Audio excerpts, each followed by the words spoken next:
Welcome on in to the Full Court Press. Bit of a false start there with the intro, but we're glad to have you on here on 106.9 FM, 1390 AM The Fan, streaming online at 1069thefan.com and on the 1069 The Fan mobile app, and streaming live on YouTube at The Fan KLGN is where you can find us there if you want to watch us, in addition to just listening to us, whichever one you can stomach the most. Big news today that we'll be getting to. If you're listening at the top of the hour, you'd have heard Utah State hiring a new men's basketball head coach, Ben Jacobson, formerly of the University of Northern Iowa, although I kept typing and wanting to say Northern Illinois. I don't know why. Yeah. But before we really dive into our thoughts on that, we've got a guest on today's show. We mentioned it earlier on social media, but we have Cam Walker, the Director of Athletics for Utah State, on with us. How you doing, Cam? Doing great. How are you guys? We're doing good. Glad to have you on. So I guess kind of first question that I had, mainly kind of had to do with your experience with this process. I think this is the third head coaching vacancy that you've had pop up since you started. Second one that you've filled, but obviously there's a bit more attention that goes into football and men's basketball. Just what was this experience like for you, kind of making your first major hire, as someone referred to it as? Yeah, coaching searches are always different. Each one's unique. Was fortunate that although this is my first year, Danny did a tremendous job of involving me at all the hires at Tennessee, and so I've been through this before. But each one's different. The thing that probably overwhelmed me the most with this one was just how many people were after this job. The pool was incredibly deep and incredibly talented, and I think it says a lot about Utah State basketball and just the depth of it. But each one's always a unique experience. No two searches are the same, and you just try and do as best a job you can, and I like to also go as quick as I can. On that, the timeline of this, and some people were wondering, when did you know that Jared Calhoun was not coming back? And I mean, I can only assume, as many people have, that your first efforts were try to retain and keep Jared Calhoun. But at what point do you start to see the writing on the wall and start to come up with your own short list of candidates? Yeah, I try not to speculate too much, and what I try and do is run down both scenarios at the same time. So you're trying to keep him, and yet you're trying to compile a list in case you can't keep him. And so really that started end of February, probably even before then.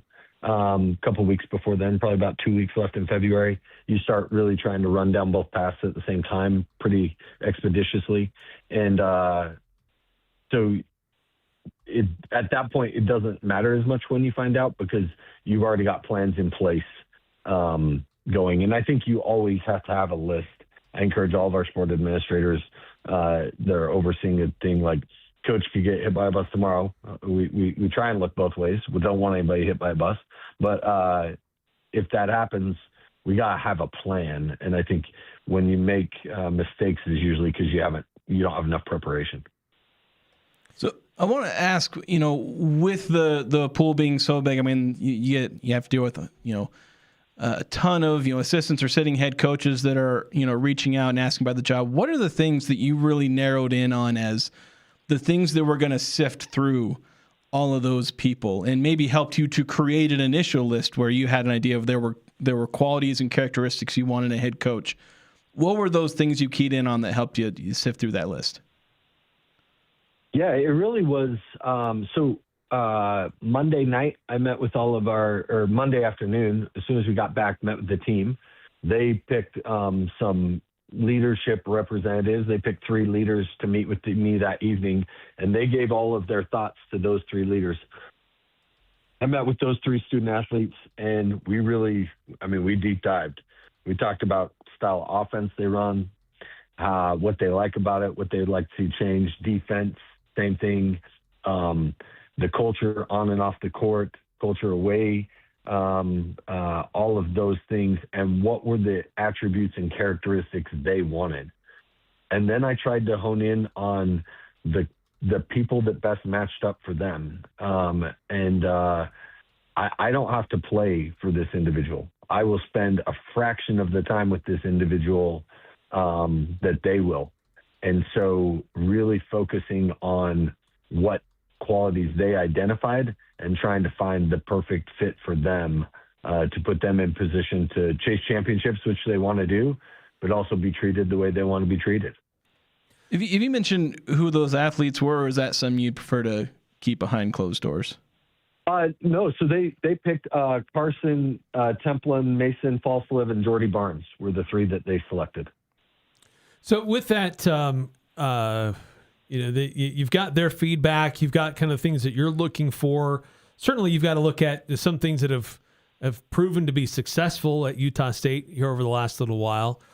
But then starting to see the candidates start to come in. I mean, is that an open application process? How many were coming to you, and how many were you going after? That mix of candidates who you may have been surprised, like, wow, they're interested in our position, our opening, versus that's somebody that I really want to go chase and try to persuade them to come here. Yeah, I think it's a combination, but the ones you usually hone in on are the ones that are both. They have interest and you have interest, right? Like if I've got to really talk somebody into this job, I mean, this is a heck of a job. Why aren't you interested in this job? You know what I mean? And so if I got to talk you into it, well, that has some concerns. At the same time, if you're trying to talk me into you, that has some concerns. And so you certainly listen and you certainly go through. And I think for 24, 48 hours, you've got your list and you're really just collecting data points and adding to it as much as you can. But by about Tuesday evening, we're in it and we're starting to hone down and really drill down and doing interviews. And so really from Monday night after we met with them, refining our list, Monday morning or Tuesday morning, a little more refining. And by Tuesday afternoon, we're going. And really from that point on, it was sun up to sundown, just going at it through interviews and other things, breaking down, trying to match up to find the best candidate. One quick question. This actually comes from our text line. One asking if Coach Jacobson has been to Logan yet. Have you had him in already? Has he been able to make it to Logan? Yeah, Coach Jacobson made it to Logan. He's also played here in the Spectrum in the past, which was a huge thing for him. But yes, we did get him briefly. He got a few hours in Logan. And then I want to ask him, this actually kind of comes from some fan feedback. From what negative things I've heard, because I want to have you kind of get ahead of some of these, because there's been some positive reactions. There's always some who maybe have some concerns. I don't know if negative reactions is the right way to phrase it, but there's kind of two things I heard where people were a bit concerned.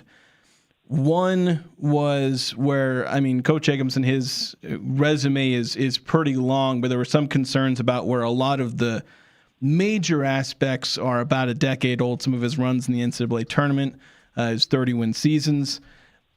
Those have happened a little bit more in the past. And then the second one, and I have to say I disagree with this, but it is something that came up, and that is kind of a slow pace, and people have called it kind of a boring style of play. Like, were those do those really factor into that at all? Where, like, there's obviously some feedback, and you want to have a coach that the fans like. I don't know.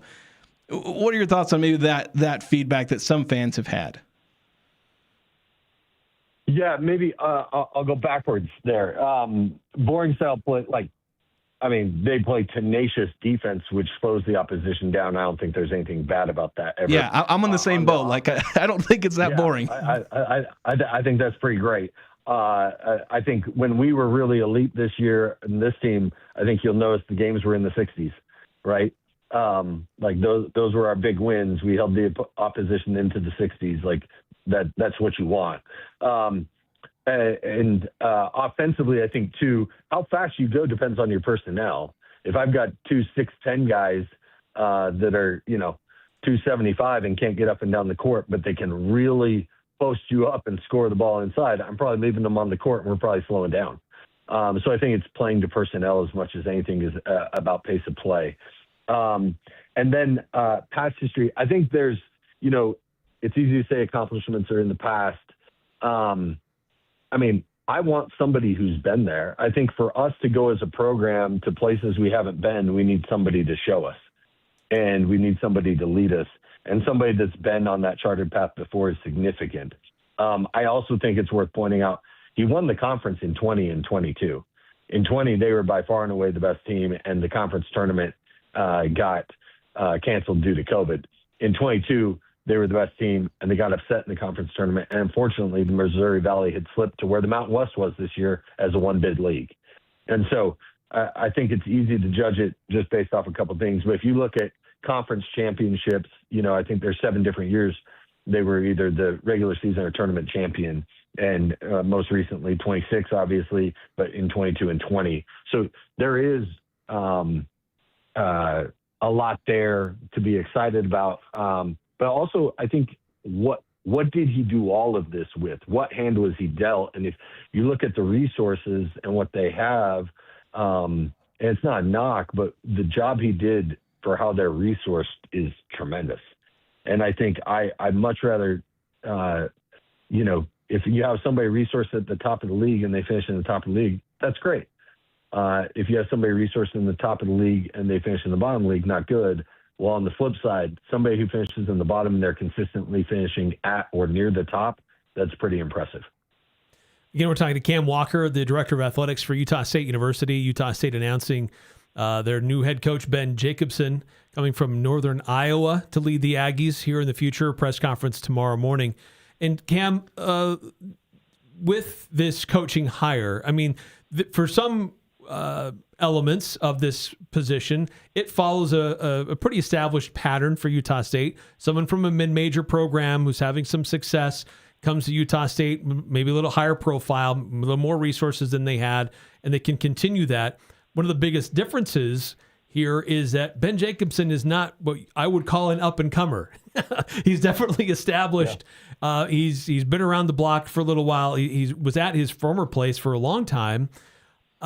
Was there influence in the hiring process from external forces or internal forces to find somebody who wouldn't be here just after 2 years, who could be here longer than 2-3 years? Was that a concern that was being voiced that you had to hear and had to deal with in the hiring process? Yeah, I wouldn't say externally or internally outside of me. As I evaluate this and you look at things, and, this is a coach where you got Fred Hoiberg. I read a quote from him saying Ben Jacobson's one of the great coaches in our sport. Well, Fred Hoiberg's a heck of a coach and should know, right? So I think we got an elevated type person and history. But if you look, I think it's about what we want the program to be. And, if we want NCAA tournaments and first or second round exits, but just make sure we make it, the current pattern works. But if we're trying to move this program forward, and to be clear, those that did that this last 4 years, that's not a knock. They moved this program forward so that we're in this position now, right? Jared Calhoun's part of that. He moved this program so that we could make this hire now with a coach that has more experience and can hopefully take us to that next level. But if you look at that second weekend of the NCAA tournament, which has eluded us, those coaches are experienced and they've been there a while. You need some continuity to get there, and you need that. So it's not as much about continuity for continuity's sake. It's about continuity so that we can achieve the goals that we have of Sweet 16s and beyond. And that's where we'd like to take this program. And so it's more about that than really anything. You mentioned resources when talking about Ben Jacobson's time at Northern Iowa, and there's been a lot of talk about Utah State trying to increase its resources. You trying to give more resources to the basketball program. Coach Calhoun talked about it over and over, and that was something he talked about when he went to Cincinnati, was being able to have more resources there. In terms of relative to what Utah State has had the last few years, what do you expect to be able to to give to Coach Jacobson moving forward as you try and establish this program going into the Pac-12 or establish the program in the Pac-12? Yeah, we've about doubled or tripled every year, and I expect that to be similar. I think we'll about double where we were at this year. And that's the goal. That's the target. That's what we're pushing for. It's not going to be easy, but that's, coaches get concerned about that. Coach Jacobson is coming here, and certainly he'll meet with donors. Certainly he'll meet with the public and fans and all that. But our job as an administration is to give Coach Jacobson the resources he needs to compete at the highest level, and we have to close that gap. And we've got a variety of ways we're going to do it. It's not just donors. It's ticket sales. It's sponsorship. It's us being smarter with our venues. It's us also spending it more strategic than our competitors.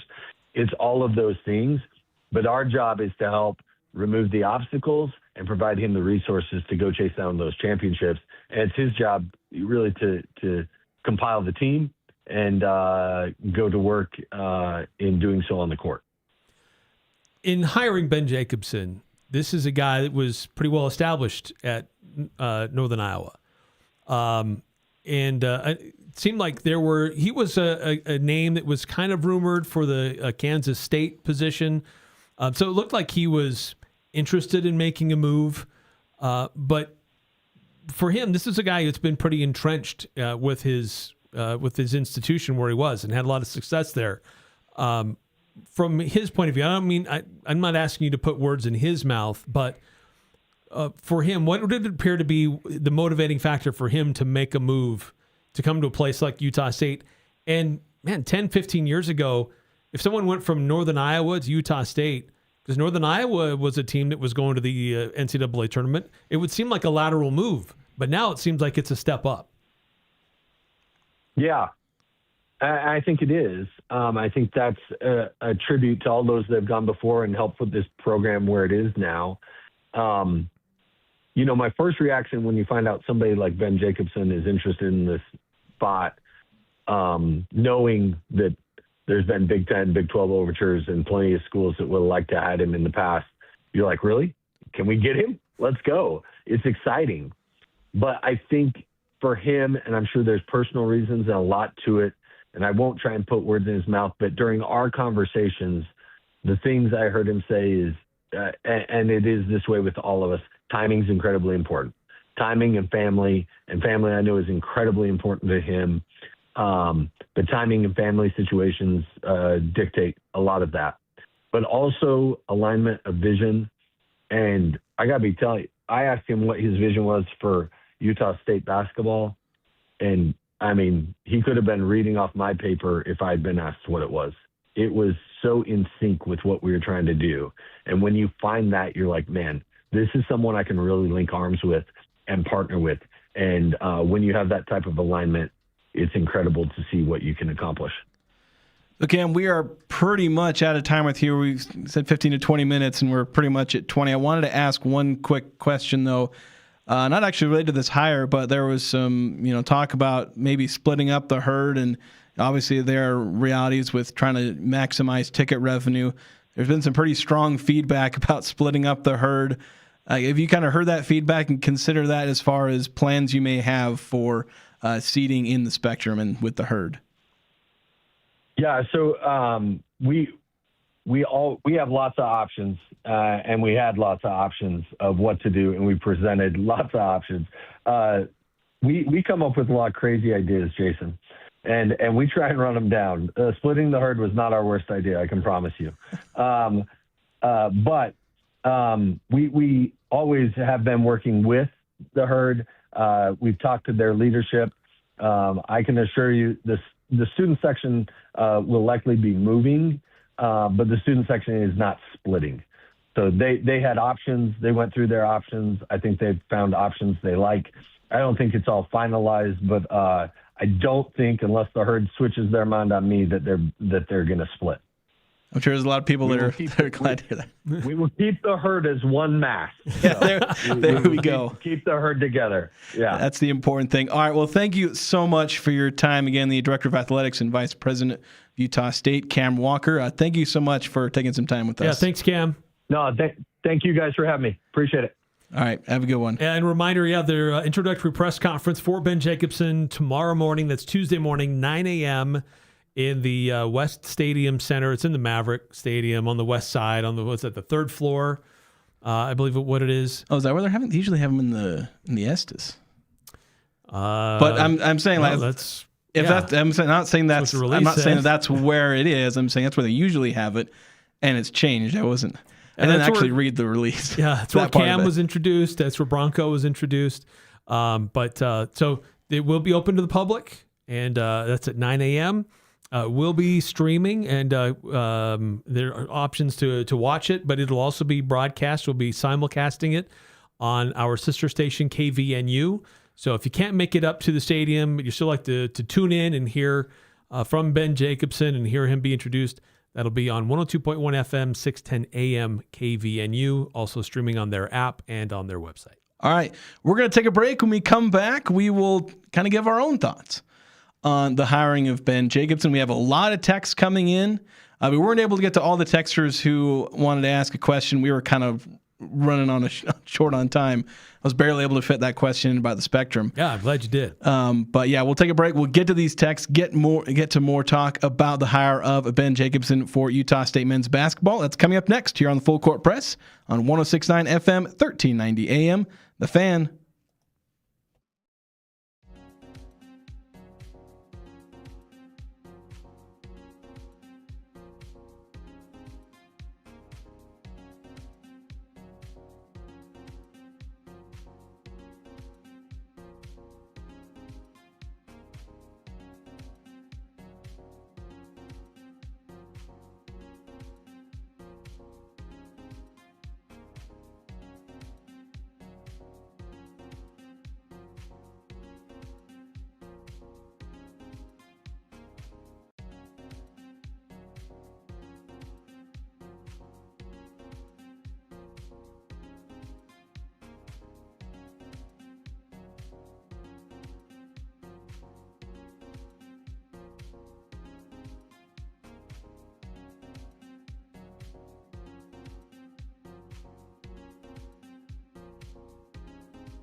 Welcome back to the Full Court Press. Jason Walker here with Eric Frandsen. Got to fix my camera here. Those of you watching on the Fan KLGN on YouTube, you can you weren't able to see Cam. We haven't quite gotten to the point where we're going to do like video, like Zoom interviews and whatnot. We're going to work ourselves into that point. But we're grateful to have Cam Walker on to kind of put together a little last minute. Like I think I texted the media relations guy at like 1:00. I was like, hey, can we get Cam sometime this week? And he was like, yeah, when it work? And I was like, well, today, Wednesday. And he's like, today works. And so I was like, there we go. And so we got Cam Walker on. So thanks to him for taking some time out of his busy day. If you didn't catch it, we will separate it so it'll be on our podcast feed. We'll have it on our YouTube feed, and then it'll also be isolated as its own. So we'll have it either as part of the full show or isolated on its own if you didn't manage to catch it while we had him on live. I know we had 3288 texted in asking asking if we could ask Cam who the three players were that they mentioned. And I did ask Cam that, and so you may have tuned in after I asked it, but it was Mason Falslev, Carson Templin, and Jordy Barnes. I think most people clocked Mason and Carson as two of them. And there's just a question maybe who the third one is, but I think Jordy Barnes is a good pick as well, especially where he's an Aggie through and through. He has survived either through his high school recruiting or just being with Utah State, I think for like almost all of these coaches in the last 7 or 8 years. Craig Smith, Rhino, again, he decommitted and recommitted through a couple of different head coaches. He's been through a couple of head coaches already now. So having him as part of that process, I'm sure was important. So we have a lot of text on the text line, but Eric, let's kind of start here with, my thoughts, your thoughts on Ben Jacobson becoming the Utah State head coach. If you want kind of basic details, I've written some things up on Cache Valley Daily. It's going to get updated a little bit more. We'll probably have quotes from Cam Walker. Jacobson did a sort of farewell press conference, although there were other coaches, I think, that were part of that press conference. I wasn't sure if there were other Northern Iowa coaches just doing a press conference that week, but Ben Jacobson answering questions from media before coming here to Logan, or before, he'll be here by tomorrow morning at least. So kind of interesting there. We might have some quotes there as well. Didn't pull the audio because the audio was terrible. Otherwise, I would have pulled audio and played it here. Yeah, there was another version of it that was there? That I just saw a clip for, so I know that there is a better version I might out need there. that one because I want to go find that one too. I have a transcript of the crappy audio, and it's a transcript. That's all I've got. But Eric, I want to get your thoughts. So yeah, 25 seasons at Northern Iowa for Jacobson, 20 of those as a head coach starting in 2006, nigh on 400 wins. Conference, 7 seasons where he won a conference tournament title or the regular season title, multiple 30-win seasons, a run to the Sweet 16 that included a win over 1-seed Kansas. But just what are your thoughts about Ben Jacobson? I'll be honest. When I first heard the news that it was going to be Ben Jacobson, the first one was, this was not somebody I had on my bingo card. Yeah. Not somebody that I was looking at. Then upon further review, if you will, trying to look back at his record and what has he accomplished. And he's only had, 4 times in his coaching career that he's hit 25 wins or more. Is it even that many? 1, 2, 3. So maybe only 3 times. And so a little concerned there, but this is a guy that's taken teams to the NCAA. He's won in the NCAA tournament. But then I had another, kind of a concern there that, well, most of that happened 10 years ago. The bulk of that success happened 10 to 15 years ago. Does this guy still have it in him? And then I realized, he took a team to the NCAA tournament this season. Yeah. And he took a team to the NIT last year. So he can still coach. This is a guy who still gets teams to succeed.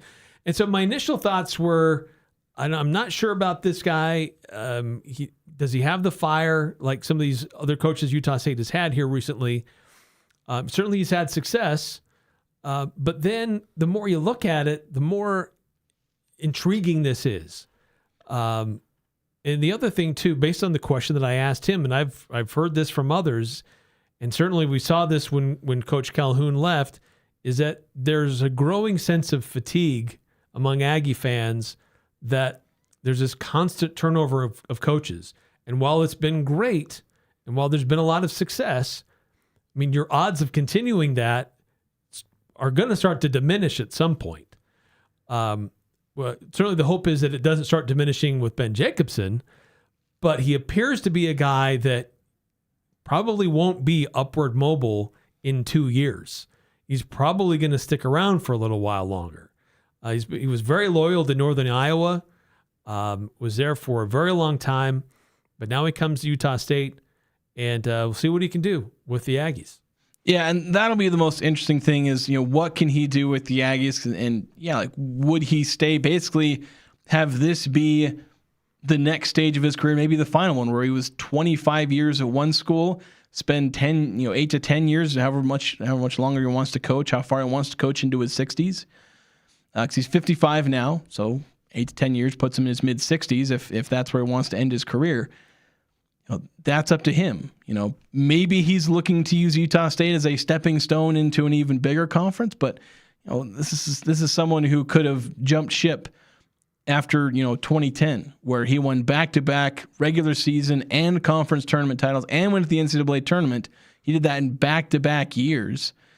And it was 2010, I think, was the year he went to the Sweet 16, could have jumped ship. Now, he comes back to Northern Iowa, puts 3 more 20-win seasons on the board, could have left then. Then after a brief dip, he went 31-4. Again, another conference tournament championship. Finished 11th in, he got like a 5 seed, I think, in the NCAA tournament, if I remember correctly. Finished 11th in the AP poll. It was a 31-4 season. Could have jumped ship then, or even after the year after that, he went to the NCAA tournament a second year in a row. And won in the first round of both of those years. Yeah, so he could have jumped ship multiple times. He keeps at it at Northern Iowa, and then there was a period of mediocrity, but still, yeah, regular season champions in the year that was canceled by COVID. They were 25-6. Would have gone to the NCAA tournament most likely. Regular season title in 2022, and then NCAA tournament here. So there are some aspects where you like to see consistent, 20-win seasons stacked consecutively over the period of 3, 4, 5 years. Jacobson doesn't have that, outside of those, early 2010s. And so I can see some of the concern. But I also see the option for Jacobson when he's coming to a place with better resources, better home court. He's going to have, better players. There is very much the chance that he is going to improve, be able to establish that consistency stay with the consistency at Utah State, where at Northern Iowa, it was really a struggle to stay consistent. He could have 2 to 3 year bursts, but could never put it together for longer than that. Probably partly because of, where Northern Iowa is as a program. Yeah. And so put him in the seat at Utah State, and there's a likelihood that he can, he doesn't have to take those years off where, okay, this year we're going to go 16-16. And then next year we go 25-6. Utah State doesn't take years off. And so that's the hope is you hope that Utah State as a program will help lift up Ben Jacobson in terms of his consistency. Or I guess, let me phrase it this way. Where Ben Jacobson is obviously a good coach, but he doesn't necessarily have the resources to have a year in, year out type of program. So he has the capability. Yeah. Come to Utah State and you match resources with capability. That's kind of where I'm going with this. Not that Utah State is going to have to, it's not like you're picking a bum up off the street and hoping that you elevate the head coach. You are matching resources, better resources than what he had with capability. It's what Utah State did with Jared Calhoun. They matched capability with resources. Yeah, and while he is 55, he is somebody who still has, he's still got his team to the NCAA tournament this year. This is a guy who has made a habit of trying to do more with less for a long, long time. This guy doesn't even have a practice facility where he was. So he's walking into Utah State, and it's like, this is the Taj Mahal. I mean, I got a nice arena. I've got a beautiful practice facility, and I got NIL funds. It's like, okay, let's go to work. Let's make things happen. It's like I can respect the guy for, we hear this a lot about guys being loyal to their programs, coaches, players. This was a guy who was very loyal to his program. And at some point, he just reaches a point where, like, look, I've done what I can here, but they still haven't built me a practice facility. Like, I've been begging for this. We have guys have to go practice down at the local rec center. Or the only time we can get on a court is in our own gym that's used for a lot of other things too. So at some point, it's enough. It's too much. And so you start to look at other opportunities. So this is somebody who's walking in who has done more with less as his career. And while Utah State will give him more than what he's had, it's still generally a mantra. If you're at Utah State, you have to know how to do more with less compared to your peers. So I'm encouraged by that. And I'm hopeful that this is a guy that can start to put some interesting things in place as Utah State makes that transition into the Pac-12. Yeah. We got to take another break. We got a lot of text stacking up, so we're going to start getting through those, getting your thoughts on Utah State hiring Ben Jacobson as their next men's basketball head coach. So we'll get to that next here on the Full Court Press.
Welcome back to the Full Court Press. Jason Walker here with Eric Frandsen on 106.9 FM, 1390 AM The Fan, and streaming online at 1069thefan.com and the 1069 The Fan mobile app, and streaming on YouTube, The Fan KLGN.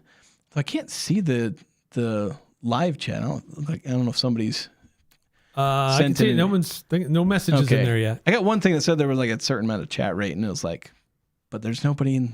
So we've had a lot of people on the text line though, and so we had to put these off. We got to a couple of them kind of during the interview because I managed to pick some of them out. I'm sorry if some of you sent in a text and multiple texts, and one of them was wanting me to ask a question to Cam. I tried to get to the ones that I saw. But 8502 with the first couple of texts here saying, would love to hear you steel man the hire, give the best possible pitch as to why it's a great hire, and then love to hear you guys give the best possible argument you can as to why it's an underwhelming hire. It's playing some devil's advocate. And then also, how much competition is there going to be in the athletic department to get their hands on some of that Calhoun buyout money? How much of it actually goes toward basketball? And how has the $15 to $20 million of withheld distributions from the Mountain West impacted the USU athletic department? Where's the department spending at, and what are the goals to be at in the new Pac-12? Can't wait for the show. Yeah, so on the financial stuff, I'm going to do this in reverse order. The financial stuff, those are great questions for Cam Walker when it's not on a day where we're trying to find out about a new major hire. But those are really good questions. My initial thought would be that the $4 million for the Cam Walker buyout, the Jared Calhoun buyout, is and should remain with basketball. That's just me. But I don't know. I don't know if that just goes into a general fund and they find other ways to spend it. But we can find that out.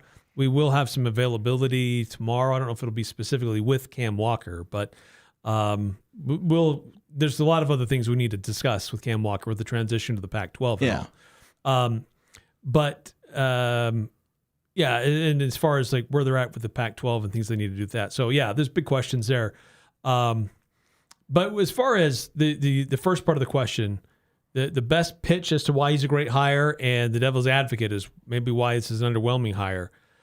I kind of already alluded to that earlier when we after the interview. Is upon first news, I was underwhelmed. I'll just be honest. I'm just being frank. Somebody who I didn't have on my radar, which isn't to say my radar was the best, but it wasn't somebody who I was initially thinking would be somebody who would come over here. He looked like that was a guy who was entrenched. He was going to be at Northern Iowa. I wasn't even thinking about him. Because when I looked at mid-majors who made the NCAA tournament, I was looking at young up-and-comers because that's been the model for Utah State, and it's proven successful. So why screw that up?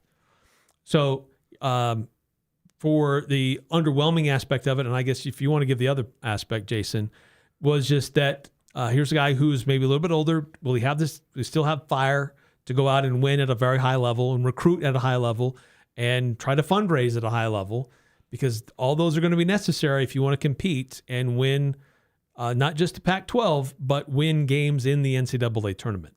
And so those are the questions that I have had. I still kind of have.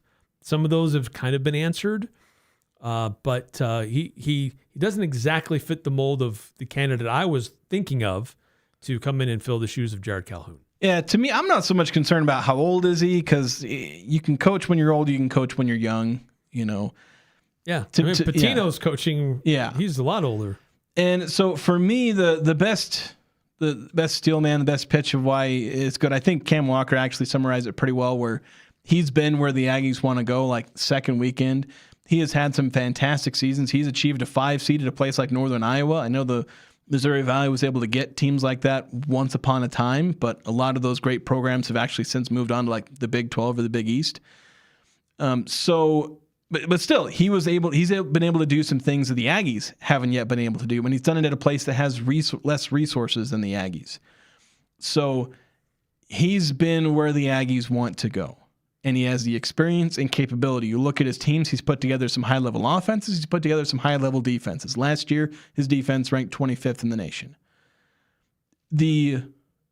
Where it might be underwhelming is a lack of consistency. Between those peaks, there are some valleys. They're not crazy low valleys. He's not going 5-8 wins. He only has 4 losing seasons in 20 years. And if you can pull that off, that's pretty impressive.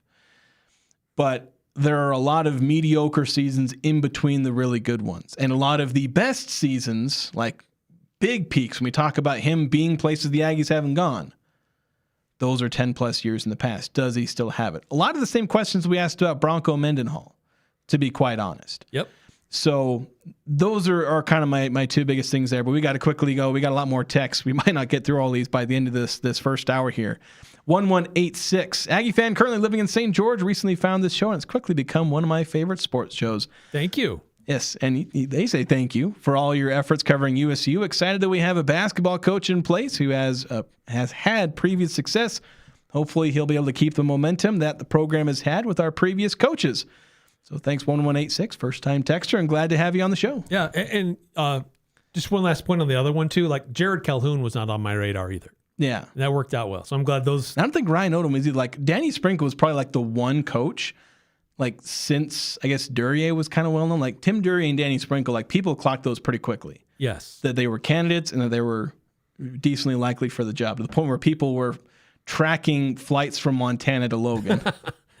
Right. They were pretty sure that Danny Sprinkle was the guy. But yeah, I don't think Ryan Odom was on anyone's radar. Jared Calhoun wasn't, and Ben Jacobson wasn't either. No. 1818, before we hit a timeout, says, seems like NIL will always have some sort of inflation with it after every year.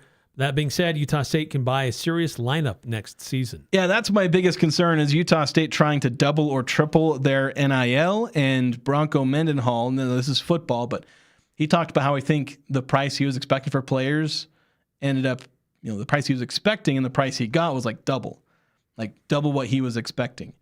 Evan Mia already reporting that there's kind of an expected just 35% bump at minimum. So if the Aggies are doubling it, they'll be ahead of that. But like, what if it doubles or triples? Right. Do the Aggies actually catch up in NIL the way they need to, or are they just keeping up? They're just keeping pace. Spend it all in 1 year, and then next year, what do you do? Yeah, well, that's the other question. Like, are they going to spend kind of the lump sum they have in 1 year to try and like establish things right now in the Pac-12? Like, give Jacobson his best year one roster you can possibly buy him, or how much are you trying to spread that out to be like, hey, we can't just go all in on 1 year, put all our eggs in one basket. There's some discussion to be had there. But we do need to hit a break. We'll continue to get to your texts and reactions to Utah State hiring Ben Jacobson as their next men's basketball head coach. It's coming up next here on the Full Court Press, 106.9 FM, 1390 AM, The Fan.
Oh, my. Welcome back to the Full Court Press. Jason Walker. My camera ran away on me. Those watching on the live stream got a nice view of Eric's camera. Oh, yes, that's right. But Napa Auto Parts, they've got batteries, headlights, wiper blades. They're all in stock and on sale now at your local Napa Auto Parts. Chemical Guys car wash and detailing kits, only $49.99. Pick up the last bags of, you probably don't need the blue heat ice melt anymore. No. Air fresheners. You don't need the snow scrapers either. Shop towels, seafoam, and more on sale at your locally owned Napa Auto Parts stores from Preston to Providence. And thanks to those who voted in the Best of Northern Utah contest. Wanted to give props to those. I think we had over 900,000 votes or something like that. Wow, that's awesome. I got salespeople in the cubicles next to me, and they're sending out congratulating a lot of the gold and silver winners. Not going to be revealed yet. That's not till I think June, but we're getting all that fun stuff figured out. Getting back to the Young Power Sports of Logan text line, if you want to send in your thoughts, text 435-339-0321. And we have 2444 on the text line saying, I'm interested to hear more details about the search interview process and contract as those come out in the next few days. But if you guys had to give an early letter grade to this hire of Coach Jacobson, what would you say? Now, as far as the contract details, I put in a records request at about 7:30 this morning. So I should be hearing back pretty soon. Yeah, sometimes it'll take a minute. But. Yeah, they're usually pretty quick on those. I'll usually get them within a day or so. So we should be able to get those details. In fact, there's a decent chance I get it in the middle of the show. Just depends. It may not have been like officially signed or whatnot. But anyway. As far as a letter grade, early letter grade for me, I'd put it at a B+. Yeah, that's about the range I'm in. B+, depending on how optimistic I'm feeling in the moment. Like, this isn't a bad hire, but I know there's a lot of people who like to say, "Oh, this is a home run hire." Like, go on Twitter and just search home run hire, and you'll find a lot of people talk about Utah State. Like, part of that though is that literally every coaching hire you ever see, everyone in the national media is saying this is a home run hire. Yeah, I mean, if Utah State hired me, somebody would say it's a home run hire. Like that's the point where we're at with a lot of national media and their reactions to coaching hires. So when people say, "Oh, look what the national media is saying," the national media would say I'm a home run hire. Yeah. Like that's what they're parroting. Well, and I'm not looking at national media. I'm looking at those who are coaches, who have coached with or coached against. Or who actually really know basketball at a much higher level than I will ever comprehend. And they are saying this is a really good hire. Did Ali Farokmanesh say anything? He's a former player. He's a former player. I did see a Jacobson. video that was recirculated after when he was introduced at Colorado State. He spent the first 20, 30 seconds of his introductory press conference extolling Ben Jacobson as his early mentor. So, and I need to go back and there's a lot of audio we're gonna grab. Yeah, but that is one that needs to be shared. 8968. Trying to make sure there's just one text in. There's a time Utah State got zero national press for getting a new coach. Yeah, yeah. And I mean, true. You heard it on the Fox Sports top of the hour. Like, we don't pay them to put anything in there about Utah State. They brought it up themselves. Yes, and you would never hear a national news update reference Utah State other than if they were in the top 25 and won or lost a game. But for a coach, no. Yeah, so they've definitely come a long ways. Yeah, so Utah State definitely elevating itself as a bit more of a national brand. We're going to get to more of these texts in the second hour. I know 5452 is going to get to it, but we have about 20 seconds, so we don't want to. There's still a lot more to digest. Yeah. Big news. Love to continue to get your reactions and reactions to what Cam Walker had to say as he joined us earlier in the hour. Yeah, so don't go away. We'll take a quick break and be back after this for the second hour of the Full Court Press here on 106.9 FM, 1390 AM, The Fan.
Welcome on back in to the Full Court Press. Jason Walker here with Eric Frandsen on 106.9 FM, 1390 AM, The Fan. Streaming online at 1069thefan.com and on the 1069 The Fan mobile app.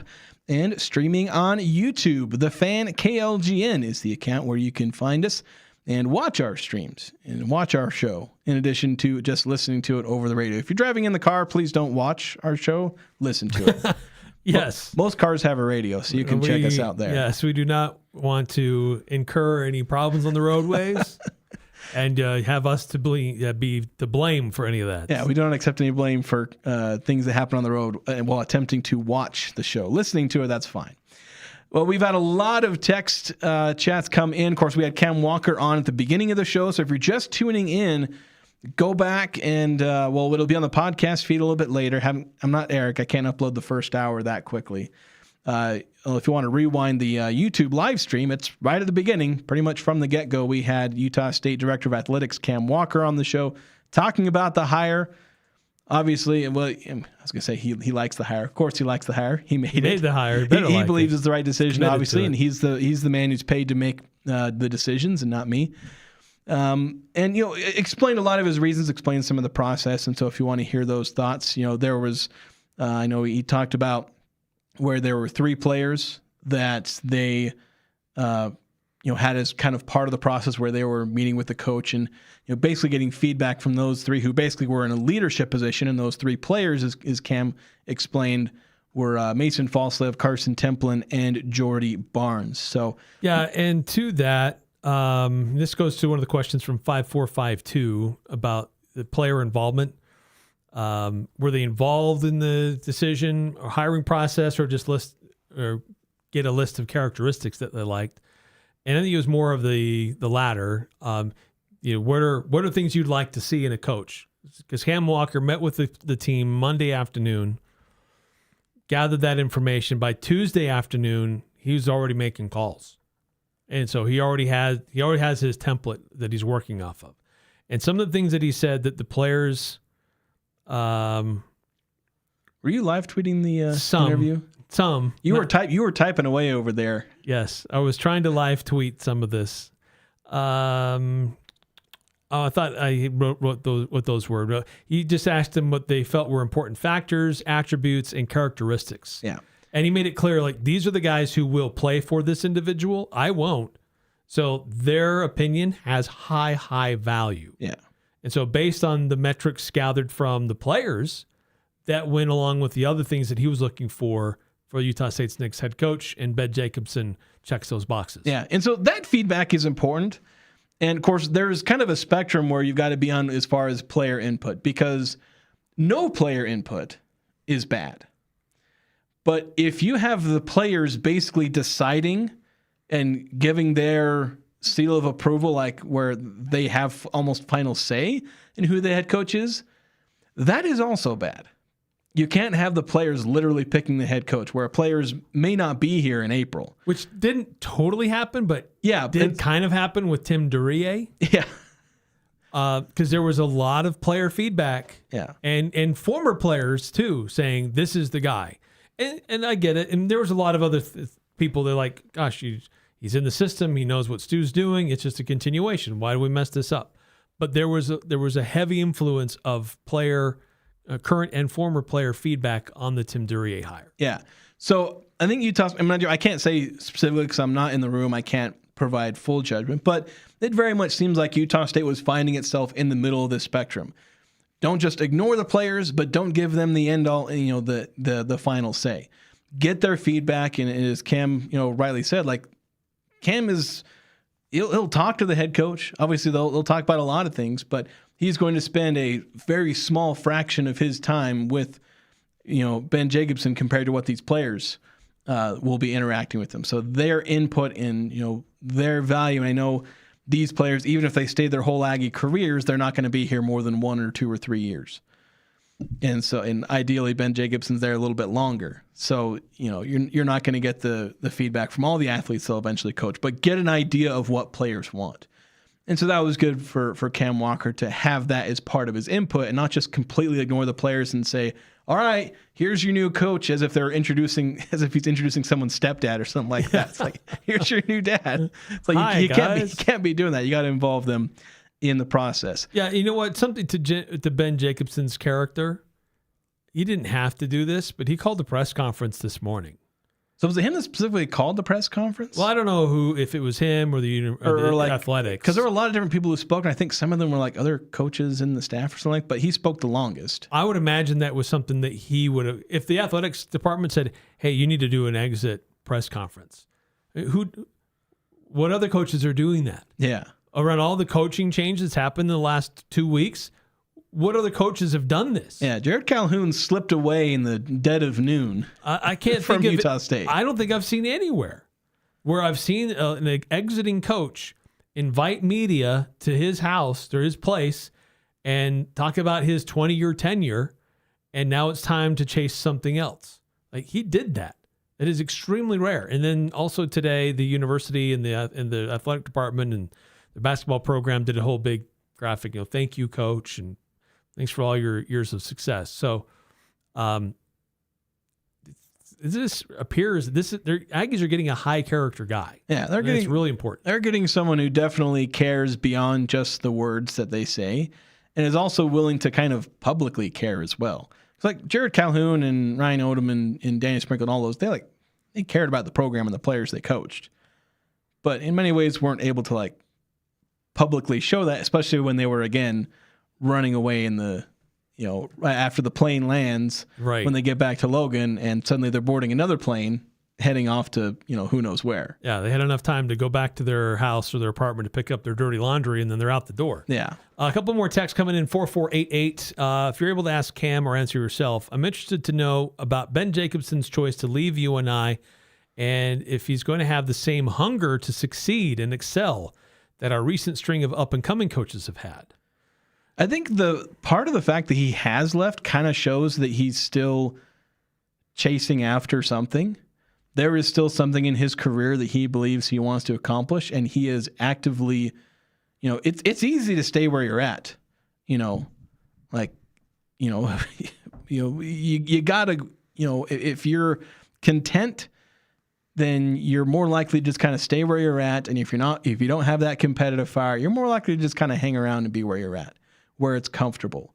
He is going essentially out of his comfort zone, taking a risk going to Utah State. I think somebody outlined it where Ben Jacobson is taking a pretty big risk where if he doesn't continue the success at Utah State, if he is here for 1 or 2 years and he flops, his career is done. Because Utah State has had a string of elite coaches who have been able to use Utah State as a launching pad. They've had success despite not having any continuity at head coach. If he comes in and flops, what does that say about him? And so this could be a career-ending move for him. Yeah. But he is also, with going to Utah State, he is chasing higher things. Being able to be at a program that has more resources, that's going to the Pac-12, the best conference he'll have ever coached in.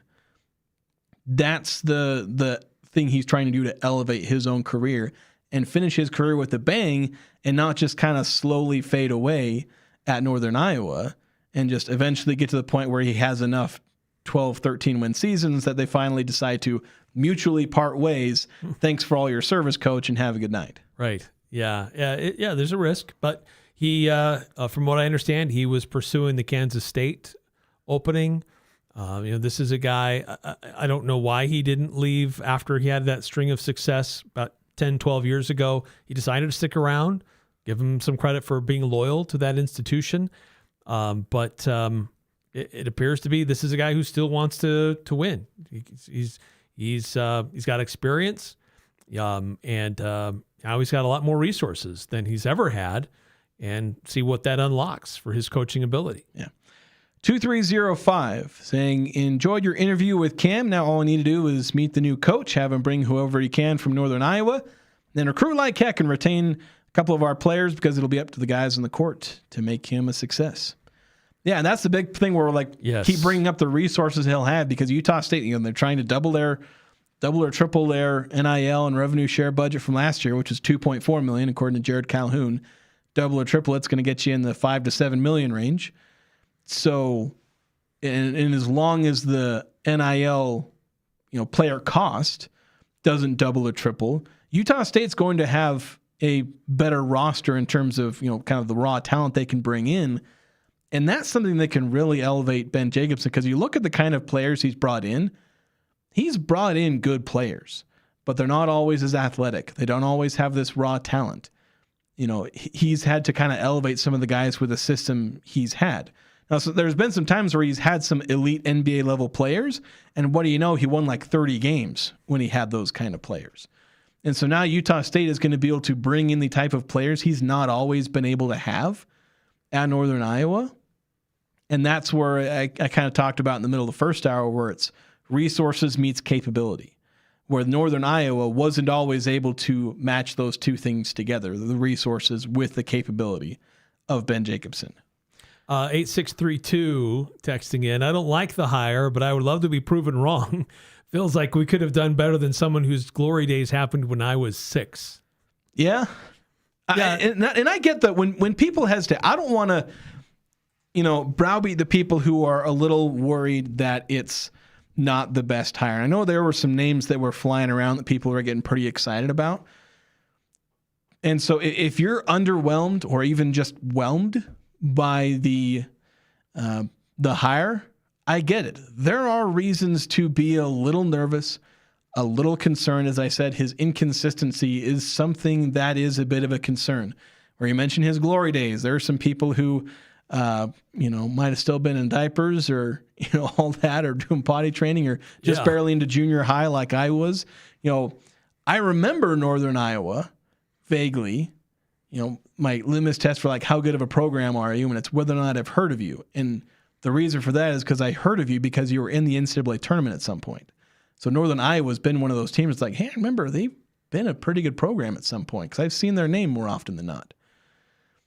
But that was a while ago, back when I was filling out brackets and not knowing what the heck, what the heck was up.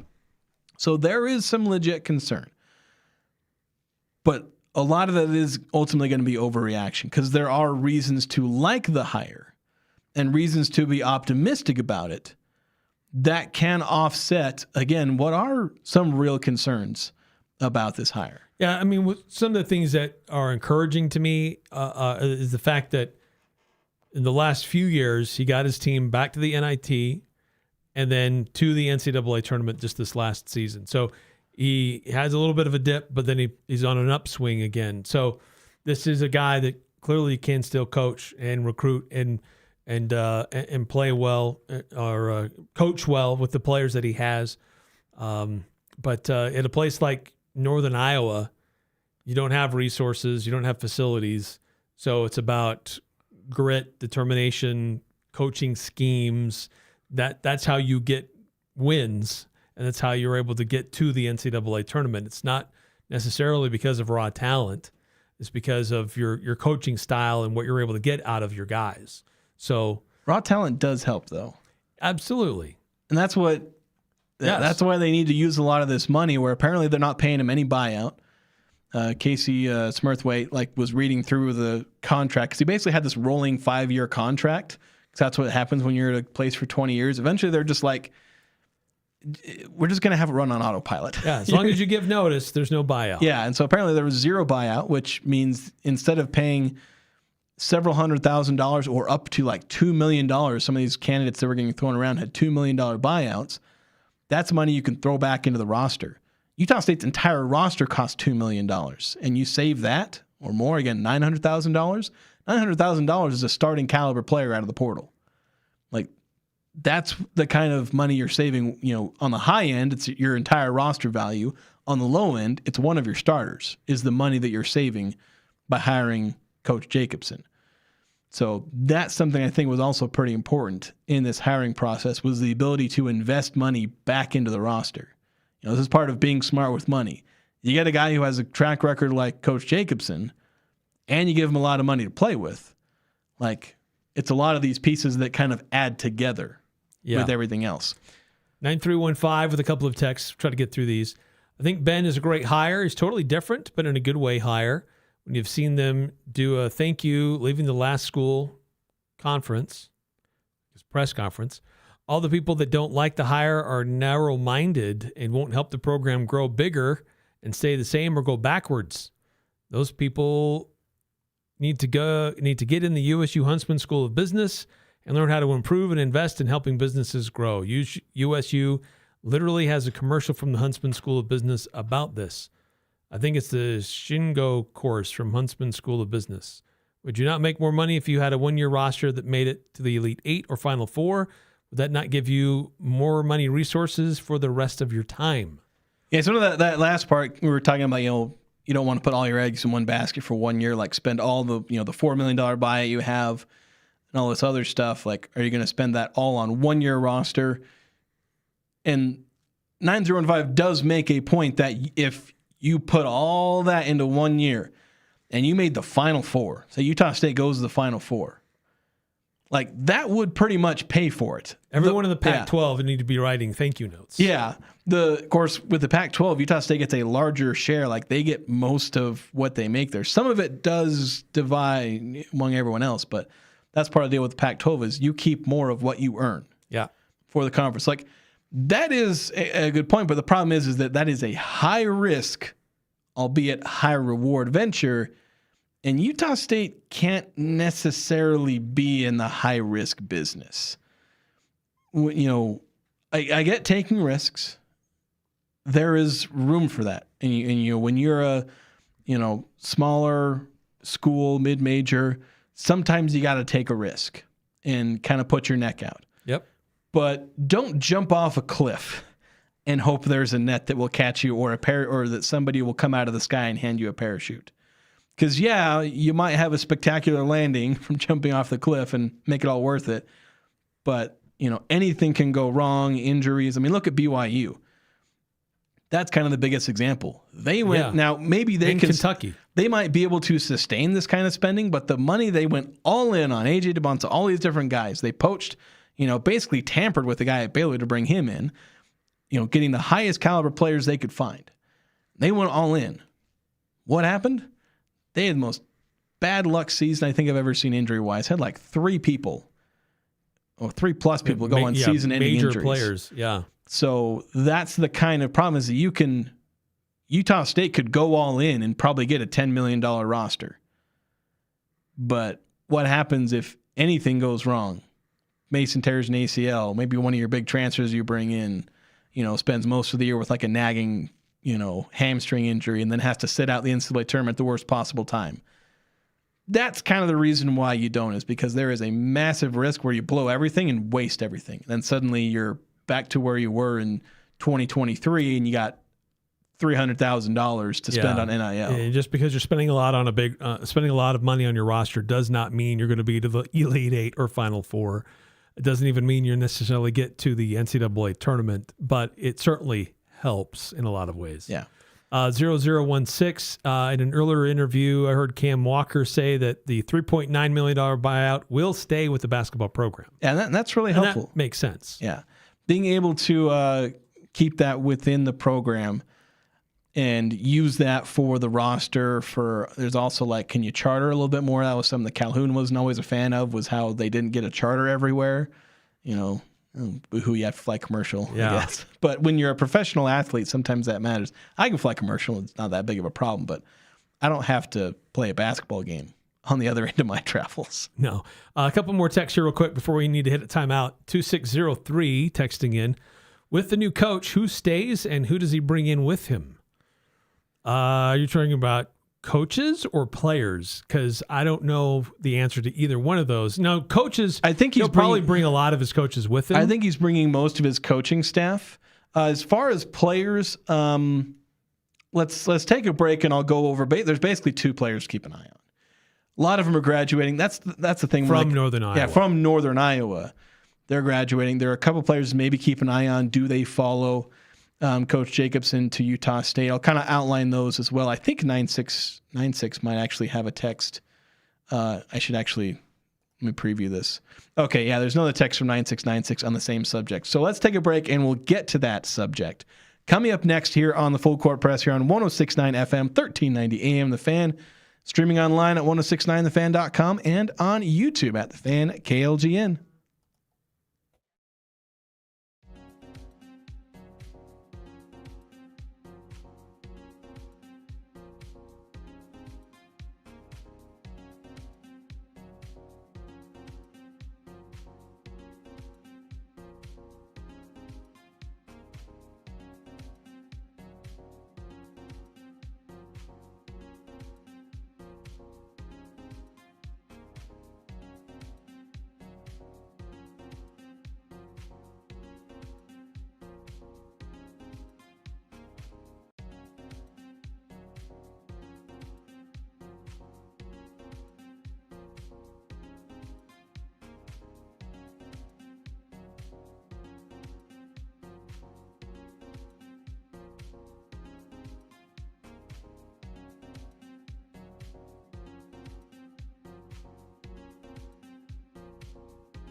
Welcome back to the Full Court Press.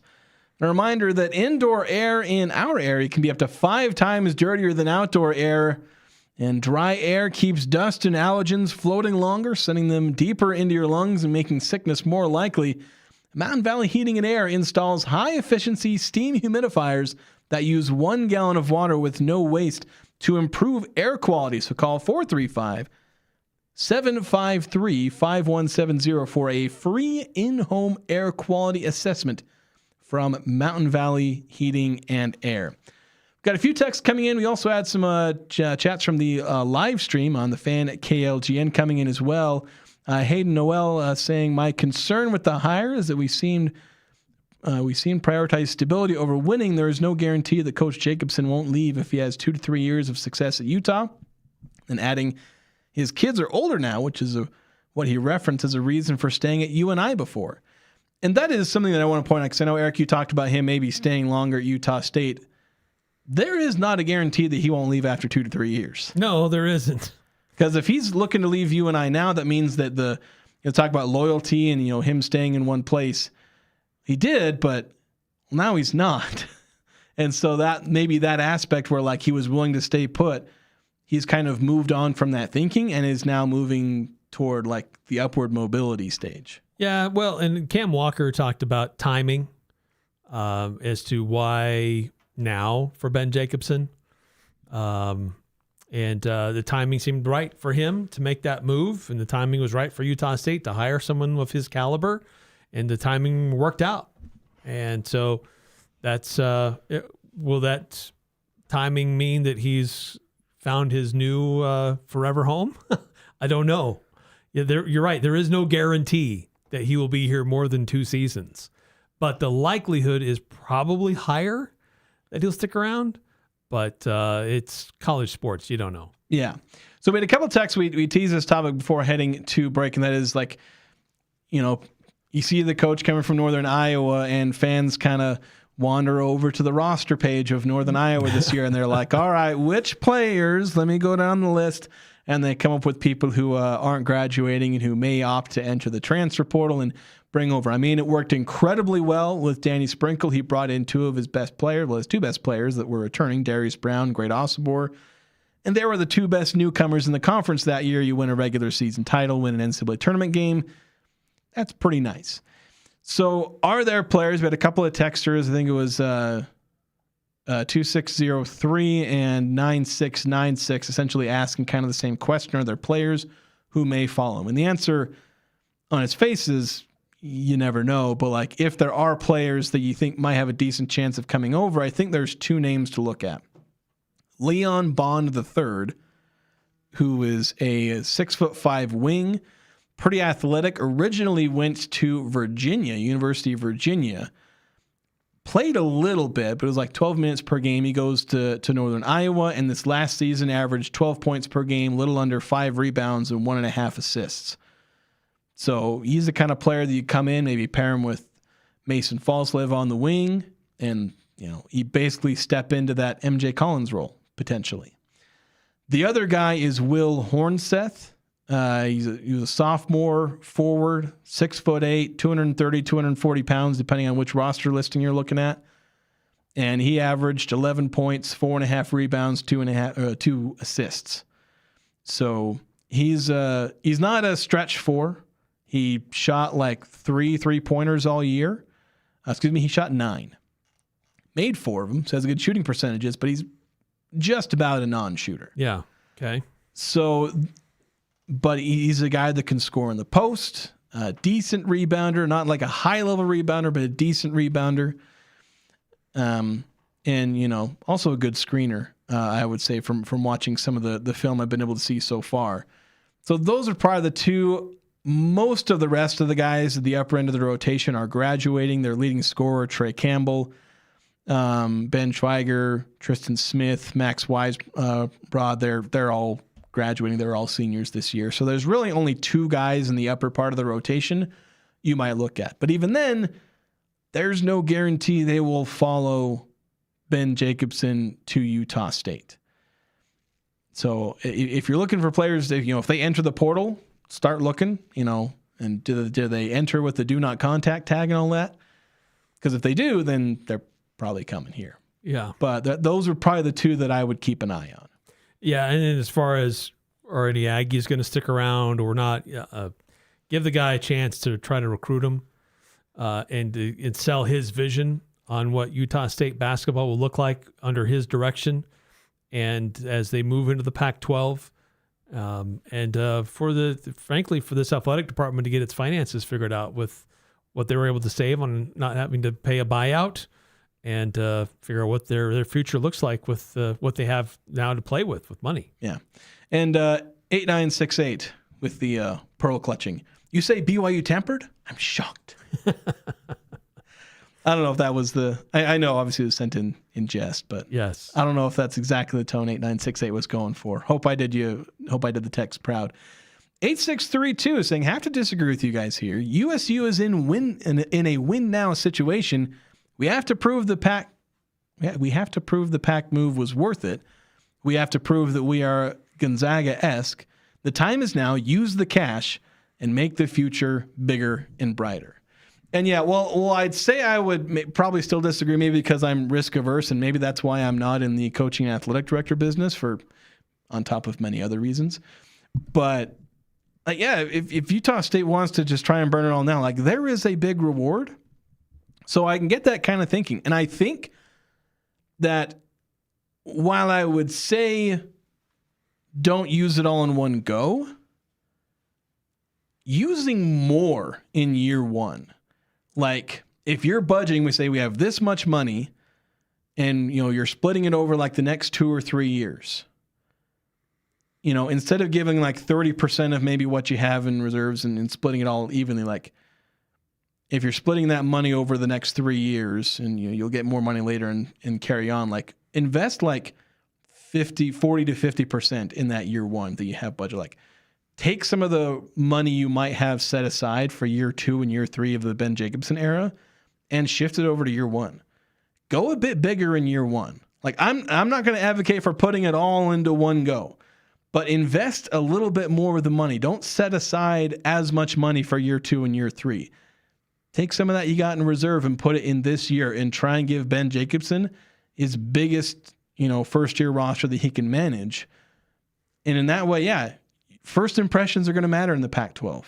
Like if the Pac-12 has a great year, if Washington State, Oregon State are able to rebound, Gonzaga is still going to be Gonzaga. San Diego State, where they've still been pretty solid, but if they rebound from kind of the, 22 to 23 win, if they go back to their 28, 29 win form, you want Utah State to be right in the mix with those teams, with Gonzaga and San Diego State, if they're both on like 3 or 4 seed, in the tournament type of form.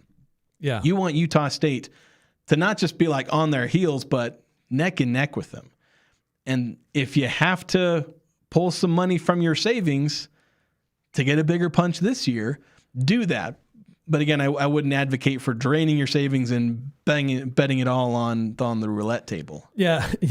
There's risk, but so on the one hand, do you spend it all now, get the biggest roster, best roster you can, and make the biggest splash in your first year in the Pac-12. If you don't, then what does that mean? You put it in reserves? Do you put it in an escrow? Do you buy a CD and let it mature? I mean, what do you do with invest it in Bitcoin and Beanie Babies? What do you do with this extra money? Like you have it to spend it. I don't know. I mean, he's walking into a situation where he's already going to have way more resources than he's ever had at Northern Iowa. So for him and his coaching staff, they will already have more resources than they're used to. So they're able to go get talent that they've never been able to get. They've only dreamed of being able to get. So this isn't a situation like Jared Calhoun now knows what it means to compete at this level and knows what he needs to compete at a higher level. This is a situation where they're coming in and they're receiving more than what they've ever been used to. So on one hand, I'm kind of with you. Like, I don't know that we need to spend it all right now.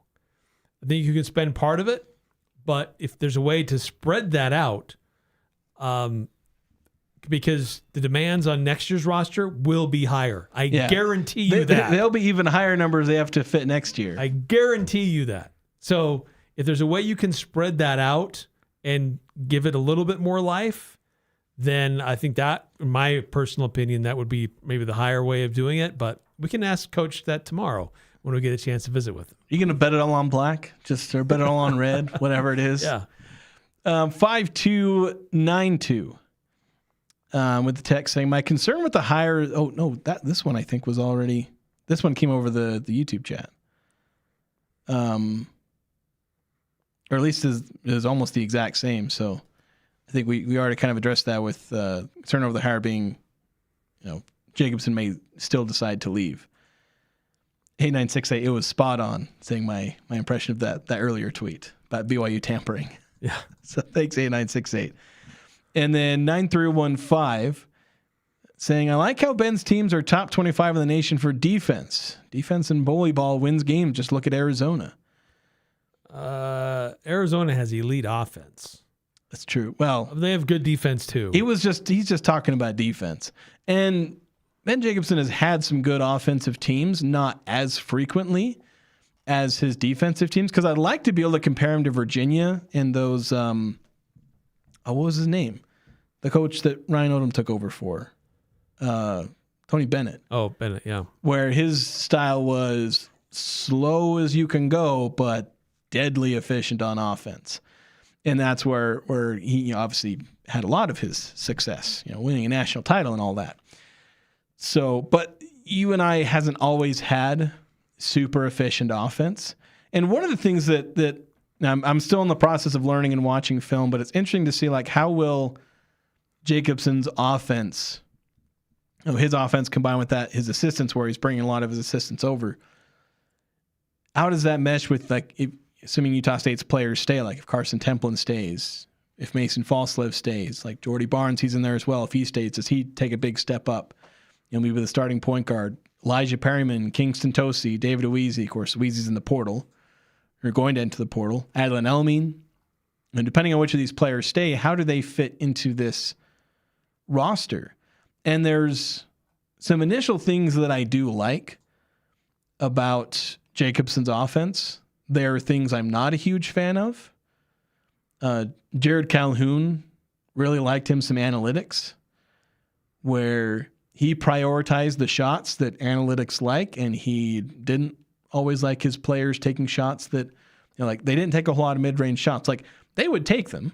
Like MJ Collins, he had the green light to shoot the mid-rangers. Mason Falslev had the green light to shoot those, kind of short mid-range shots. That sounds like a kind of a contradiction in terms, but those floaters. So they had the green light to shoot some of those, but it tended to be like their star players. You weren't seeing, Tucker Anderson shooting mid-range shots very often. Yeah. No. So he would limit those less effective shots to those who had the touch to make them. Ben Jacobson, his teams have one of the lowest percentages. So there's the rim plus 3-point percentage. Like how many of your shots are at the rim or on 3-pointers? Those are the two most efficient shots in basketball: a layup and an open 3-pointer. Ben Jacobson's teams rank really bad at getting their shots at the rim or beyond the 3-point line. So it's kind of interesting where there's a lot of mix of other shots, which kind of makes it a bit old school. Maybe some people like that. It's not the most modern offense in that sense, where Calhoun really leaned into the analytics and the types of shots they're taking. Jacobson doesn't appear to fit that mold. Not that he can't change his offense. He's molded his teams around the types of players he had. There were years where he had a guy named AJ Green, not the wide receiver, but a future NBA player. He ran ball screen, pick and roll, let this guy who was averaging 20 points a game over like 3 or 4 years, let him go to town, get him the ball, let him go to work. Well, then eventually he didn't have AJ Green anymore. He got 4 years out of him, and then you have to move on. Once he didn't have a player of that caliber, he started mixing in, well, now I have good bigs, so I'm going to post up more. Then you go maybe back to guards, and it's like, well, these guys shoot threes really well, or they work in this set. So Ben Jacobson has been fully able to tailor his offense around players. So it'll be interesting to see how he works with Mason Falslev, where he will have a plan to, again, if this is assuming Mason stays, he'll have a way to maximize Mason Falslev talent, where he's done pretty well with guards in the past. So, yeah, interesting. Went off on a tangent there. Sorry. Yeah. So, who stays? Who goes? The portal officially opens on April 7th. I believe so. And then it's open for... We keep saying that, but I need to double check. 10, 15 days? I think it's April 7th to the 21st. 14 days, or maybe it's technically 15, where I think, even though it's 7th to the 21st, I think it maps out to 15 days if you count it on a calendar. Because it was shortened from 30 days to 15, I believe. They've made the portal shorter, which I think is a good thing. You don't need 30 days to decide whether or not you should enter the portal. April 21st is the last day of the portal. Yeah. I think it goes, like I said, It opens on Tuesday, April 7th. Yeah. So it's the 7th to the 21st. So yes, obviously players are going to keep entering their name into the portal. JUCO players, I think, can commit. Wyoming technically has a commit, but I think it's from a junior college team where they don't have to wait for any of the portal or stuff like that. But I think Division 2 or Division 3, I think they have to enter the portal. And obviously Division 1 players have to enter the portal. So nobody can commit until that window opens. And technically they can't leave until that window opens. But a lot of them will announce their intentions to enter the portal. And there will be like Aggie players. Like, I'll be honest, things have been pretty quiet right now. But on Wednesday, heck, even Tuesday evening, but by Wednesday, there will be a rush of Aggie players who enter the portal. They're waiting. They're going to talk to coach. Like, Carson already kind of put his name out there. He's figuring things out right now. And we kind of explained why that was late last week. But there are a lot of players who are waiting They hear from the new coach. Now they know who it is. They have technically met with him already, I believe. They probably have. But you're going to see a lot of players now start entering the portal because they might have made their decision. They met the new head coach. Maybe they don't think it works. Or they're just waiting for the portal anyway. There are a number of different reasons, but we've only had 2 enter the portal. I would expect that number to double or triple by the end of the week. So be ready for that. Yeah, don't be surprised. As we've said many times and probably have to repeat many times more, as soon as the season is over, everyone's in the portal. Yeah. And then you have and a lot of people are going to make it much more official in the coming days. And you just have to hold your breath until after April 21st. Yeah. To see who's officially, who's really in there or not, who's sticking around. Now, we've seen some players and some programs go to social media and say, committed, I'm sticking around, I'm not going anywhere. That's great. And I'm sure a lot of Aggie fans would love to see stuff like that too. And players can certainly make those statements at any time now. But don't be surprised if there are a few more names who officially enter the portal next week. Some texts or some messages on the YouTube chat. And I think this is a good point here. Rangers King saying on the Jacobson fall-off narrative, his biggest success was pre-NIL. UNI has struggled to even get a practice facility, let alone pay players. Maybe UNI's resources peaked compared to the Missouri Valley in 2016. And adding a bunch of other Missouri Valley schools are raising capital and building new facilities and hitting home runs on coaches. See Drake back with the DeVries McCollum. UNI just went steady comparatively. I think that's actually kind of a good point, and one that I hadn't thought of. So props there where it's like Jacobson had his success when things were a little bit more equal, and then things become a little less equal with resources, and suddenly he's falling behind. It's still managing some success, so I don't know the full situation with the Missouri Valley, so I can't necessarily speak to that, but if that's the case, I think that is a point that can help stave off some of the concerns. Yeah, and that's fair. Because then it puts him back. We talk about the model with Jared Calhoun, doing more with less. When we brought up names like Chris Victor with Seattle, it was doing more with less. That was the narrative, and so if you can put Jacobson in the doing more with less, that's something that I think fans can get behind. There's just some who didn't necessarily see it that way. Yeah, and the Missouri Valley Conference used to be a very strong basketball conference where it was, you would mention the Missouri Valley and the Mountain West in the same breath. They were pretty even, maybe the Mountain West slightly ahead. Maybe that's because we're closer to it. But Missouri Valley has had good basketball programs. But as time has gone on, there's been a separation.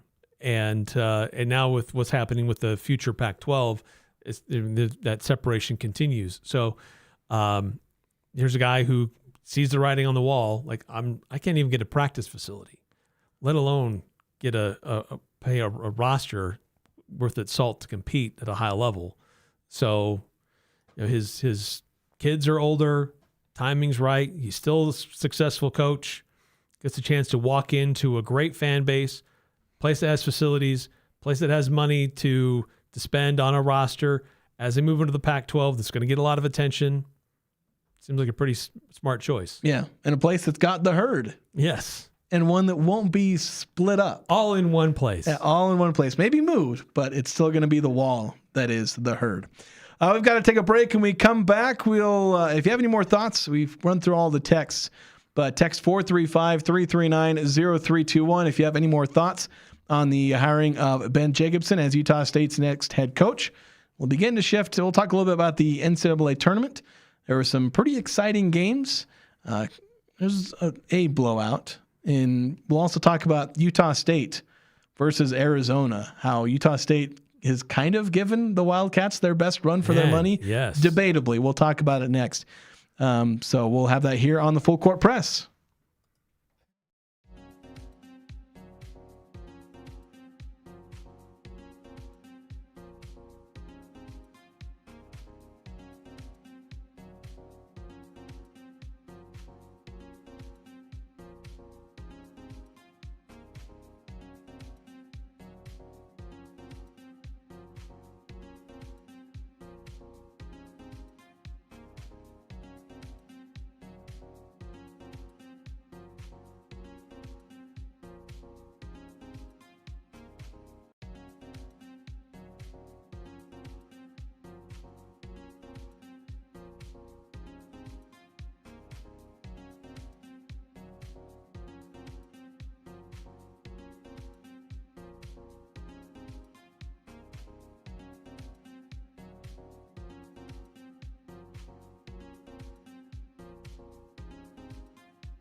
This Saturday, April 4th, from 10 a.m. to noon, the Young Power Sports of Logan, they've got their Easter egg hunt, free family fun. They got 4 age groups and a $100 golden egg in each.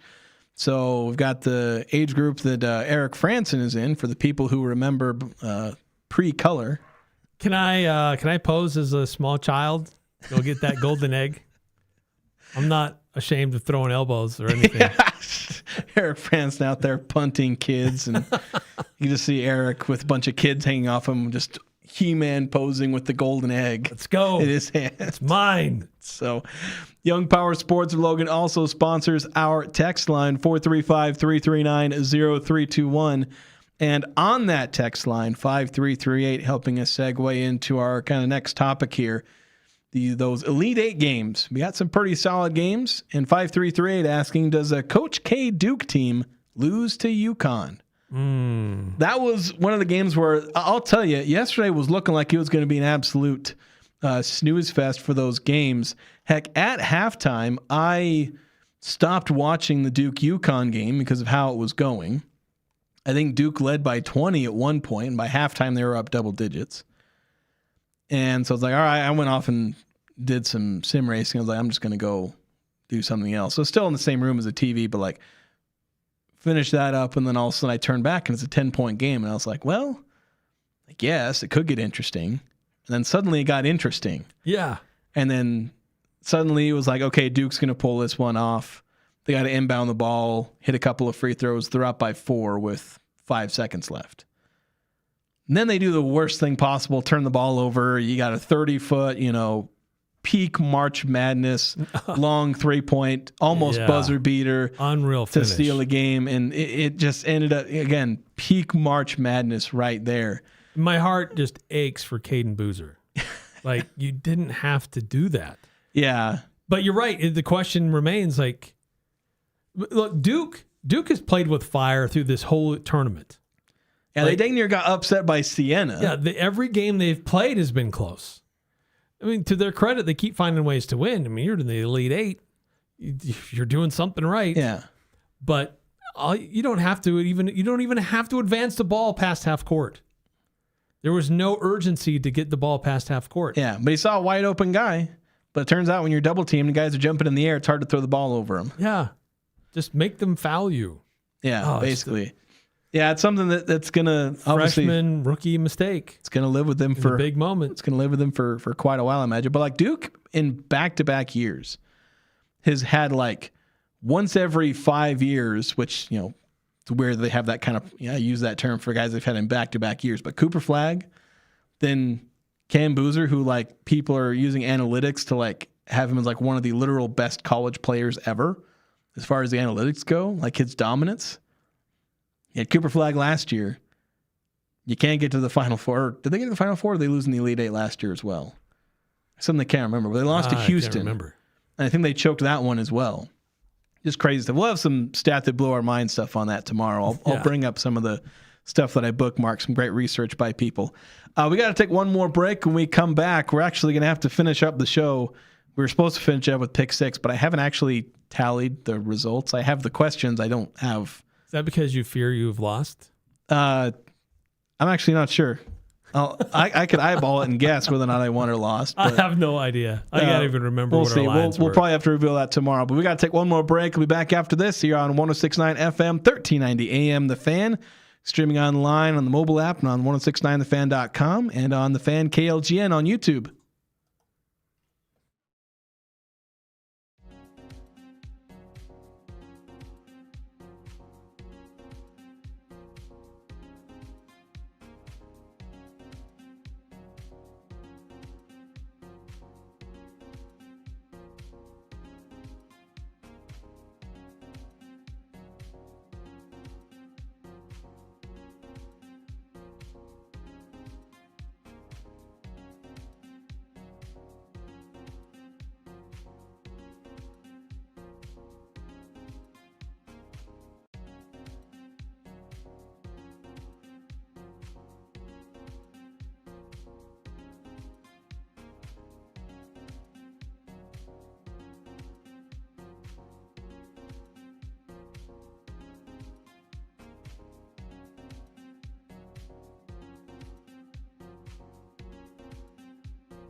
Welcome back to the Full Court Press as we look to wrap things up here on 106.9 FM, 1390 AM, The Fan, and streaming online at The Fan KLGN on YouTube. Glad to have you guys in, whether you're watching on YouTube or listening to us over the airwaves or listening on our podcast feed. We welcome you however you're listening to our show. New or longtime listener, we welcome you all. 9315 saying Eric could hire Ajay to be his kid to fight for the golden egg. He fits the bill. Just hire people that look like kids or a little shorter to like be in Easter egg hunts for you. Yeah, there you go. Might be cheaper to just buy candy. Be my ringer. Yeah, basically. So an interesting thing with the NCAA tournament when you look at Arizona is the fact that there is an argument to be made that Utah State gave Arizona the best fight it's had all tournament. Because Arizona beat Long Island 92-58, and they beat the Aggies by 12. The Aggies had it within 4 late in the second half. Then Arizona goes on and puts 109 on Arkansas. Mind you, Arkansas did get 88 points, so they have the honor of scoring the most points against Arizona's top 5 defense of anyone, so props to Arkansas for that. Purdue loses by 15, but they did lead Arizona by, I think, as much as 7, including at halftime. But Arizona just dominated the second half, and Purdue didn't have a response, whereas the Aggies actually kind of outplayed Arizona for most of the second half until Arizona, decided that they were kind of done with Utah State's crap and put them to bed. Yeah. So, and but every still, possession down the court, Utah State was chucking up a 3 and it wouldn't go in, and Arizona rushed down and make a bucket. So but still, Utah State, they've held Arizona to the fewest points that they've scored in the tournament. Mind you, Purdue held them to 79, so barely first, but still first. And they've scored the second most points of anyone against Arizona. And it's like the evidence keeps coming in. Like, is Utah State an equal team to Arizona? Obviously not. You lost by 12, and again, for about 29 of the minutes in that game, Arizona was the vastly better team. Utah State had like an 8 to 11 minute stretch where they were battling back. But Utah State being a 9 seed just continues to be the dumbest thing that I've seen. Yeah. Utah State clearly showed they should not have been a 9 seed. They maybe shouldn't have even been an 8 or a 7. They probably should have been like at least a 7, maybe a 6. And if they were, I think they would have made the Sweet 16. Elite 8, maybe a bit of a stretch. But like they were going toe-to-toe with an Arizona team that almost nobody else has really gone toe-to-toe with. Right. Yeah, it's true. I mean, they were able to do things with the coaching scheme and the hustle and athleticism and just offensive skill and defensive skill for the Utah State players. They proved that they could hang with the best team in the country. And had they been seated more appropriately, maybe they would have still faced that team, but could have been later instead of the second round. Yeah, you can't run away from you can't run away from these teams forever, and you can't run away from good teams in general. But I think that Utah State could have won 2 games in the tournament if they didn't have to face arguably the best dadgum team in the tournament in the second round. Yeah. But that's just kind of the way things end up being formatted. I think there's somebody who said the tournament of the NCAA format is basically built to create losers. Just the way that it's formatted. Maybe. Hey, real quick, I know we don't have a lot of time left, but tonight, Utah Jazz take on the Cleveland Cavaliers. It's true. Sam Merrill coming to town. Homecoming for Sam Merrill. The game's in Salt Lake City. So Sam has done well against the Jazz in the times that he's played Utah. He's averaging 17 points per game and over 46% from beyond the arc. And excited to see Sam Merrill back in the state of Utah tonight. We get some Aggie fans in the crowd to cheer for Sam Merrill every time he hits a 3-pointer. And you can be happy because the Jazz will be losing and it'll help their tank race. So you can cheer twice in one go. That's essentially. Right. Thank you, Sam. So Sam Money Merrill. Anyway, thank you so much for listening. That's going to do it for us today here on The Fan and live on YouTube. Make sure to tune in tomorrow. We'll have clips from Ben Jacobson's introductory press conference.